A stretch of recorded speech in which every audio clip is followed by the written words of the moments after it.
You're listening to Stealing from Wizards, Volume 3, Kidnapping, by R.A. Consul.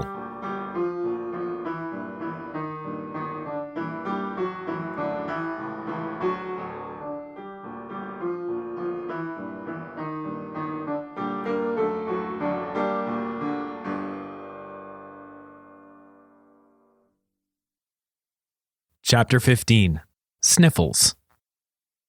I'm not saying that you know, but if you knew someone who knew, what do you imagine they might know? Charlie asked, while absently directing a chisel to carve away at a huge hunk of pine. She'd chosen to make a flying mortar for her enchantment project, for which most of the work involved carving out a bowl big enough to sit inside. That required very little of her attention, leaving plenty to spare on trying to distract Kuro from his own work. I really don't know, he replied distantly. Despite having no real expectation of success, he was taking his work seriously, and that took focus. He needed to use his magnifying glass to even see the tiny runes he was engraving into a copy of his bracelet. It wasn't going to be functional, of course. That would require a level of magical skill and mastery of runes that Kuro was unlikely to ever achieve. Even if he did, this room was not the right place to try.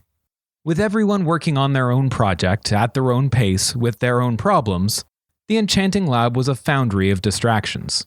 Bristles of sorghum would shoot across the room as the broom makers failed to impart the right quantity of flightiness into them. Woodworkers would frequently discover, and rediscover, that the one enchantment not included in the hammers was the ability to avoid their thumbs. More than once, a student managed to get themselves tangled inside an overly enthusiastic loom. It was not the calm and meditative atmosphere best suited for the delicate work of enchantment. Marie worked away burnishing a broom handle she had no intention of ever using, still hoping that she'd get her wings working before the end of the year. Arthur trimmed tassels for the oversized rug he was weaving on the assumption that all his friends would fail to ever get themselves off the ground. So maybe you can't tell us who it is, Charlie said, as though he were merely being evasive rather than clueless. But maybe you could tell us who it definitely isn't. I wouldn't know any better than you, he replied as he delicately carved another rune. Charlie narrowed her eyes in thought, carefully plotting the next avenue of attack against her reluctant partner. The chisel, forgotten but not released from her mental grasp, drifted away from her work. Marie almost instinctively grabbed the floating chisel to protect the rest of the class from her roommate's distractions. Hoping to keep Charlie slightly more focused, she asked Kuro, "Why don't you play along? Just make something up." "I would, but for some reason, everyone seems to think I actually know something," Kuro moaned. "Nobody has believed a single thing I've said since I got to this school, but now it's like every word I say could be laced with kingdom-changing secrets." "They could," Charlie said with a desire typically reserved for candy. "Couldn't they?" "No, of course they can't," Kuro said at a volume that would have gotten him thrown out of most classes, but the din of saws and mallets saved him. "I don't know anything. I've never known anything." "Maybe you did know something and just forgot, and it's still hiding somewhere in your head," Charlie suggested. That was impossible, but for reasons he could barely share with his friends and definitely not with the prying ears of other classmates. Phineas had no qualms about crawling around in Kuro's brain.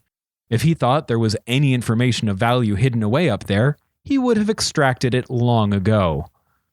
He was saved from having to explain his way around that by a pair of newly manifested familiars bursting into the room. A tiny mammal shot around the class like a bolt of black lightning, pursued by what appeared to be a football made of dandelion fluff. The two paused long enough on a half-made rug to distinguish them as a squirrel and a cat, before launching back into their chase, ruining rows of weaving in their wake. "Can nothing be done about these creatures?" Evelyn seethed between clenched teeth. Her fury at the damage to her work radiated off her in waves and threatened to ignite the rest of the rug. It was not the first time their class had been interrupted thus. The second years had had their familiar conjuring class weeks prior, and the proliferation of ill-mannered creatures continued apace.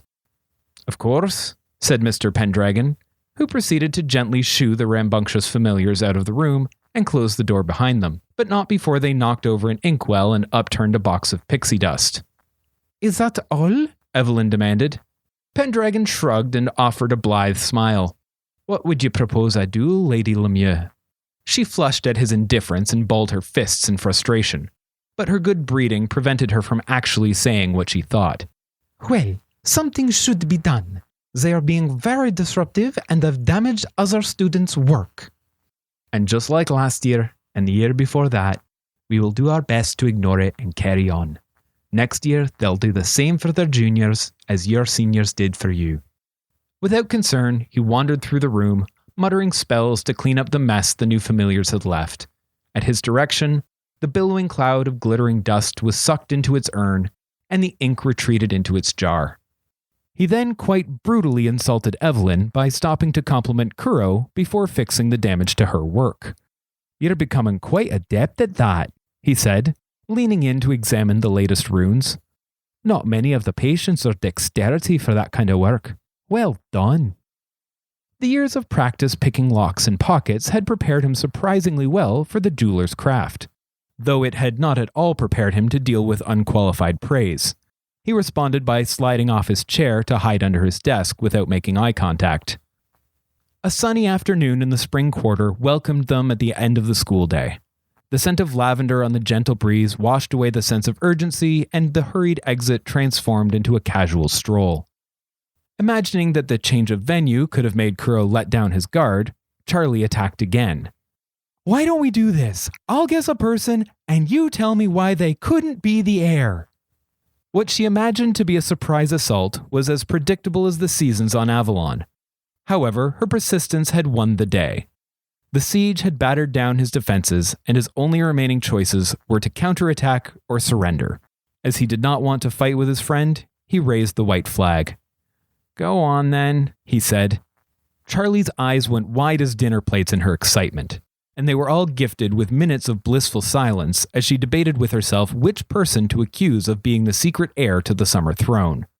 Charles Tewkbury III, she said at last with an accompanying pointed finger, as though she just accused Kuro of murdering the boy. He could totally be the heir, Kuro replied. He's the secret prince? Charlie squealed with delight and pumped her fist in the air. I got it on my first try. I just said that he could be, corrected Kuro, like everyone else here. Charlie scowled at having her victory stolen. That's not fair, and it's ridiculous. Not everyone here could be the heir to Summer. Some of us are Blandlanders. Kuro shrugged away the argument. That seems like a pretty good place to hide a wizard. There's so many people out there, it would be really easy to disappear, and none of the magic you could use to detect a prince would work. Charlie chewed on that argument only for a moment before retorting. Then what about the nobles like Evelyn? They'd had been discovered ages ago. Sure, Kuro agreed. But people like the Lemieux family have the connections to fake any tests and records they'd need. Sometimes hiding something in plain sight works really well. What about Magnus Singh? Why not? Sure, he doesn't look the part, and he's got some mixed heritage. But nobody knows who the heir's dad was. Maybe the princess fell for some commoner like your mom did. Charlie huffed and tried again. Azalea Lamorak. Ever notice how different she looks from her sister? Kuro found that he was smirking at Charlie's dismay. He didn't know exactly how or why, but he appeared to be winning. And we know she was around on the day of the coup. Charlie growled. Kuro glowed. And Arthur acted as though no conversation were happening at all.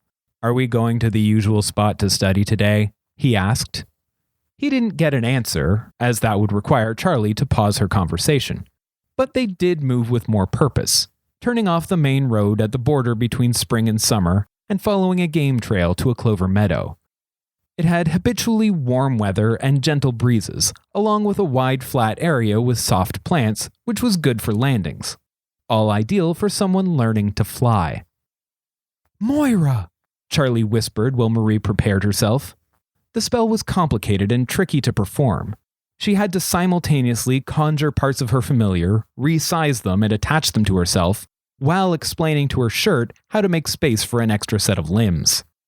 Kept safe by the commander of the Royal Guard and a Knight of the Sun, both pretending they don't know who the heir is, he replied. They kept to the edge of the clearing while Marie occupied the middle. That gave her space for the movements and avoided any uncomfortable confusions. The feathers did not always manifest where they were supposed to. Early on in her experiments, the friends had ended up with plumage in unexpected places. What about Arthur then? He didn't respond right away as he didn't want to miss the best part of the show. Glowing purple feathers blossomed from her shoulders and began to grow like petals. As each reached its full size, they darkened and solidified, building a base off of which more bloomed. The wings slowly surrounded Marie in a black cocoon. Once completed, she stretched them out wide and fell over. The last part wasn't a necessary bit of the spellcasting. She just hadn't yet managed to get used to the balance of having two wings stuck to her back, each longer than she was tall. It was much improved, though. She could stand back up without hurting herself, and the wings were almost always the same size as each other now. Having been told that it wasn't polite to stare while Marie awkwardly tried to regain her balance, he returned to annoying Charlie. "Are you sure all royalty aren't wizard changelings?" He raised his eyebrows suggestively at the grand conspiracy he'd just uncovered. Charlie didn't seem to know whether to be impressed or resentful. Whimsical flights of fancy were her job. She prepared herself to take up the challenge, to prove herself the master of absurdity, but duty called. "I'm ready," shouted Marie, her huge black wings splayed limply on either side of her. "First try! Nice!" Charlie applauded. "See you later, Kuro," she shouted back as she jogged across the clover. This had become their habit. Arthur would take up residence under a tree and actually study, while Charlie tried to teach Marie how to move her wings with telekinesis, as she did with her own limbs. Kuro was banished the moment Marie manifested her wings and spent his time scavenging through trash heaps and swamps. This was mostly by choice. His presence in the airfield complicated Marie's life, as the wind following him around had little consideration for her learning process. Perhaps he'd be useful later on, once she was learning to navigate unexpected weather patterns. But sudden gusts of winds were unhelpful when she was still working to get off the ground. Besides, he had a lot of materials to gather. As it did for all students, the school provided the basic materials to make his project. And like most students, he'd ruined those almost as soon as he'd received them. As it turns out, silversmithing requires a deep and broad set of skills. Being handed a lump of metal and pushed towards a workbench failed to instill those in Kuro. So the resulting product was a mangled mess further from his goal than the original ingot had been. Every time he melted it down to try again, it got a little more polluted until it was a crumbly mess. What had started as a smithing project quickly became an alchemical problem as he worked to extract the pure silver again. He scoured the island for ingredients required for that process and discovered he hardly needed to. While searching for fermenting grapefruits in the waste bins of other residences, he found a treasure trove of discarded metals. Battered copper kettles, tarnished and bent silver cutlery, and a whole gold shingle from Wertheim were just left in refuse piles, along with worn-out mittens and leftover salad. In time, all these objects would wander off to the place all discarded things did, Detritus Lane. The cracked teapots and tattered linens would arrive via magic far beyond Kuro's understanding to shelves, drawers, dumpsters, and gutters of the lane. Most wizards cared little for where their trash ended up. They merely enjoyed the incredible convenience of it managing its own affairs. Kuro's rummaging was probably ruining the process, as only unattended items ever seemed to disappear. He quickly accumulated far more metal than he needed, but that did not stop his wanderings. For one, he still needed materials for his actual project. It was nearly impossible for him to get a working anchor on his own, and it wouldn't help him fly if he did. That effort remained entirely for Charlie's benefit. He still needed a way to get up the cliff, and his best path forward was an alchemical solution. Collecting enough spider egg sacs and honeydew to brew a vat of gecko grease was time-consuming. He also had a lot of work to do in secret, away from the prying eyes of his excessively curious friends. Solstice was coming, and this year he would be giving real gifts. Not used books or ruinous hunks of gold, but things he'd made himself. Secrecy was critical. First, because Charlie had informed him Solstice gifts were meant to be that way. And second, because he wasn't sure how people would feel if he knew the materials came from a scrap heap. He wasn't certain why wizards felt that silver reclaimed from a crushed gravy boat was less worthy than stuff dug out of the ground, but it was easy enough to avoid that topic and let them imagine the origin themselves. On that day, though, he was not collecting or fashioning anything. He was making a delivery. He had 2 gifts to drop off, and he would have few opportunities to do so. Leaving his friends to their work, he crept through the woods of the spring quarter, avoiding any of the places students congregated until he reached the ferry docks. There, he clambered beneath the pier to where the island's river met the salty waters of the bay, thinning the veil and making for a gentle crossing in either direction. He slid through the border between worlds into the roaring surf and screaming winds of the Blandlands. Scrambling away from the edge of the water before a wave could drench him, and giving a wide berth to some upset geese, he quickly donned his winter wear. It was barely December, but winter had already arrived at full blast in the bay. Had he skis and a sail, he could have reached Danny's little house in a matter of minutes. Instead, he pulled down the ear flaps on his warm hat and trudged, trying not to think about the return trip. It was hard to find time to visit Danny and his old cat, Gray. Ms. McCutcheon delivered food and firewood each night after she finished at the school. Danny was a pure Blandlander and therefore unable to get her own from the school. There wasn't enough food or fuel on the Blandland side, and it would be inconvenient to replace her should she starve or freeze to death. The time between the end of classes and the arrival of the principal was short, barely time for a round trip. He could only come safely when he was certain Ms. McCutcheon would be working late. On this day, he had a rare opportunity to stay as long as he wanted, confident that the only interruption would be a welcome one if Sam, the stray servant, was sent to do the delivery. He banged on the door and waited. There was the possibility that Danny would be away or too busy for him. That worry always grew in him as he waited for her to answer the door. There was no way to let her know he was coming, and although she had always appeared delighted by his visits, it was hard to escape the feeling that he was imposing. The time between knocking and the door opening was always just enough to fill his belly with doubt and convince him he should turn back and face the long trudge home. But, as always, the door opened, and a warm breath of air poured over him, filled with the comforting scent of old books and fresh tea. Barring his entry, though, were not the familiar denim-clad legs of Danny, but a pair of heavy flannel pajamas wrapped in a thick housecoat. He looked up to find a woman, tousled dark hair streaked with gray, framing a face that seemed soft and kind, if a bit weary. As the woman failed to find anyone directly in front of her who might have rapped on the door, her eyes drifted downward and alighted on Kuro. Her gentle features hardened, and a faint familiarity he'd sensed crystallized. "Ms. McCutcheon? What, in the name of every queen that's ever been, are you doing here?" she snapped. That was his question for her, though he wouldn't dare ask it in that fashion. "I have a package for Danny," he said, hoping it might sound official and unsuspicious. A cheerful shout from inside demanded, "Is it dinner?"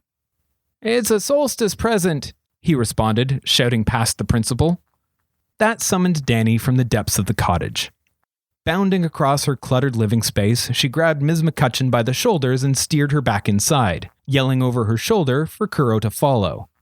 She forced the principal into a cozy armchair he usually occupied and went to fetch a mug for him. Kuro tried to make conversation, hoping to forestall the lecture he was going to receive. "They said you were homesick today." "I am," she replied, and then sniffed once to punctuate the statement. Kuro blinked vacantly at his principal, then scanned the cottage with new eyes. 2 armchairs by the fire, 2 wooden ones by the dining table, 2 pairs of slippers by the door, 2 housecoats, duplicate copies of novels, a cribbage board with a half-finished game marked off. He always imagined the duplicates to be for guests, that Danny led an entirely solitary life other than the mandatory visits from Ms. McCutcheon. It was obvious in hindsight.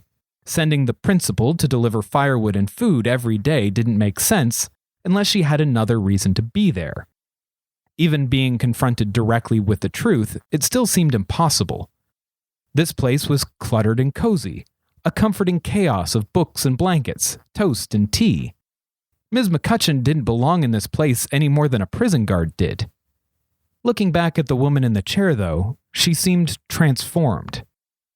She was still attempting to manifest the stern, stony, inscrutable presence she bore at school. With her hair down, wrapped in a fluffy housecoat, clutching a cup of tea to her chest like a precious infant, while a half-blind cat clumsily pawed at her cheek to request scritches, the effort was utterly hopeless. Kuro recognized that his principal, Ms. McCutcheon, didn't live here. The ordinary lady, Leith McCutcheon, did. "How are you feeling?" he asked, no longer trying to evade the wrath of the principal, but out of genuine concern for this woman he felt like he'd just met. "Terrible," she replied. The admission broke her effort to maintain her official stature. She slouched, slurped her tea, and relented to Gray's demands for affection. Danny, returning with a piping hot cup of tea, gleefully mocked her. "It's barely a sniffle." Leith sulked in response and burrowed further into her housecoat. Her partner silenced for the moment, Danny turned her attention to her guest.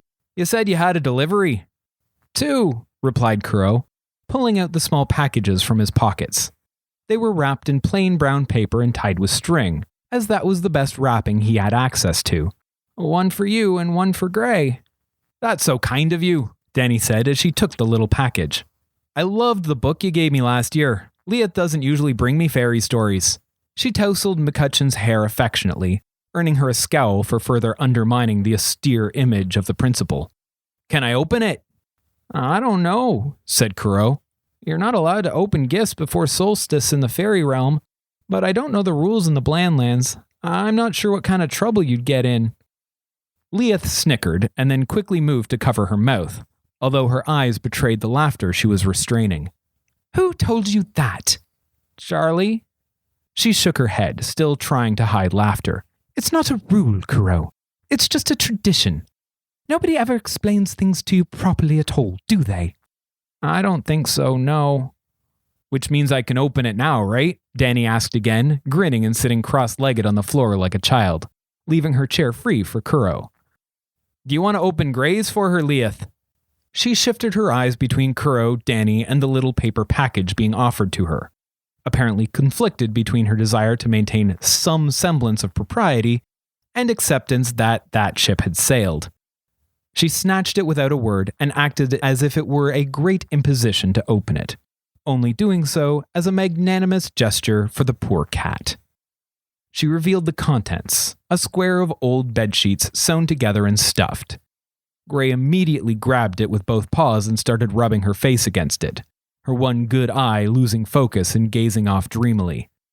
"Catweed?" asked Leith. "Catweed," confirmed Kuro. "My turn," interrupted Danny as she tore into her gift. "Oh, this is lovely." She held up the simple silver bangle, not unlike Kuro's. Ms. McCutcheon bristled. "Where did you get that?" "I made it," explained Kuro. "You made this!" Danny exclaimed, the revelation redoubling her delight. "Oh, there are tiny birds on it." "I tried to do ptarmigans, but they look more like seagulls. Sorry." "Gulls are an important and unfairly maligned bird," she asserted in defense of the etchings. "They're beautiful." Ms. McCutcheon forced her way back in. "It isn't magical, is it?" Kuro rolled his eyes at the suggestion. "I did say that I made it." She briefly tried to argue that that wasn't any guarantee of it being totally mundane, but she couldn't even convince herself, so gave up. "Am I in trouble again?" he asked. Ms. McCutcheon examined the bracelet, though Danny was reluctant to release it to her scrutiny. "You really should be. You know you shouldn't be traveling on your own out here. It's dangerous, and bringing fairy realm creations into the Blandlands is generally forbidden." "But," Danny inserted into the sentence, earning a defeated sigh from Leith. "But," she conceded, "it was a very kind gesture and no harm was done." In an attempt to maintain some authority, she added, "Though if you could just ask permission next time, it would be much less troublesome." He worried that she really was quite badly ill. In his experience, everything at the school was either mandatory or forbidden. The only way he was allowed to do anything not printed in his school schedule was not to let anyone know he was doing it. This idea of being given permission seemed fanciful at best. He prepared to leave, but looked down to find he still had a full cup of tea, barely cool enough to drink. Manners were not his strength, but he knew it was rude to leave before finishing. Usually, the tea was a welcome invitation to stay and play with the cat. But with Leith there, it felt like a chain holding him in place. Each sip at the bitter contents an attempt to pry open a link. Leith finally finished examining the bracelet and returned it to its rightful owner, then struck up conversation. "Are you planning to give one of these to Marie or any of the other Blandlanders?" "Would that be a bad idea?" he asked, trying not to commit one way or the other.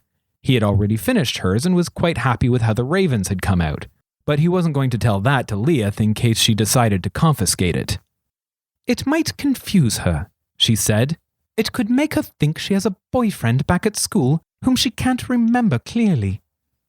Kuro stopped his sipping to puzzle over Leith's claim. Why would she think that? Both women blinked blankly at him and then at each other. That was followed by some sort of silent argument over who would have to explain it to him. "You're the one he likes," Leith's eyes seemed to say. "You're his teacher," Danny responded via crossed arms and pursed lips. "Not for this kind of thing," argued Leith, with an almost imperceptible shake of her head. "Coward," Danny sneered. "Traitor," Leith scowled. "Dinner!" Sam shouted. All three nearly spilled their tea as the younger woman burst through the door. She hadn't even managed to pull in the sled of firewood and food before her elders had ganged up on her. "Sam, dear, perfect timing!" The sweetness in Ms. McCutcheon's voice was so unnatural that Sam stopped unzipping her parka and reached for the doorknob. "Would you like to stay for dinner?" invited Danny, who stood and moved to latch the door more firmly. "Kuro's staying as well." She had been captured by kindness. Like Kuro, her only escape would be a barbaric refusal of their hospitality and perhaps a hasty exit through a window. Over the next hour, the pair were held prisoner and forced to eat chicken soup, while Sam explained the nuances of courtship, intimacy, and dating to Kuro. Until that point, he hadn't known there was any difference among the three, and by the end, he was convinced he wanted nothing to do with any of them. By the time he escaped back through the Vale to Avalon Academy grounds, he was rattled by the ordeal, terrified that anyone might imagine him making romantic advances, and quite unprepared to re-encounter Charlie. "Oh good, you're back, we need you!" she said so quickly he could barely understand it. "Marie's been getting really good but can't take off yet, but I bet if you could make the wind blow, we could get her off the ground, and she could practice gliding at a safe height without, having to jump off something high, which would be a really bad idea, especially without a helmet. But if you help, she could fly like a kite and get a feel for it, and maybe realize it's all a bad idea, and pick something safer, but still get a chance to fly, because she really wants it, and she would absolutely love you for it if you could get her in the air. Look, we found a rope and everything!" Bookmarks, Kuro thought. I bet I could make some pretty nice bookmarks for people. Thank you for listening to Stealing from Wizards. If you liked our show, please consider rating or reviewing on iTunes. If you want to support this podcast or just can't wait for the next chapter, the full book is available on Amazon, Kobo, and Indigo. Our theme music was written by Camille Saint-Saëns, transcribed by Franz Liszt, performed by Rebecca Verdun, and used with permission. This episode was produced by Jim Tigwell.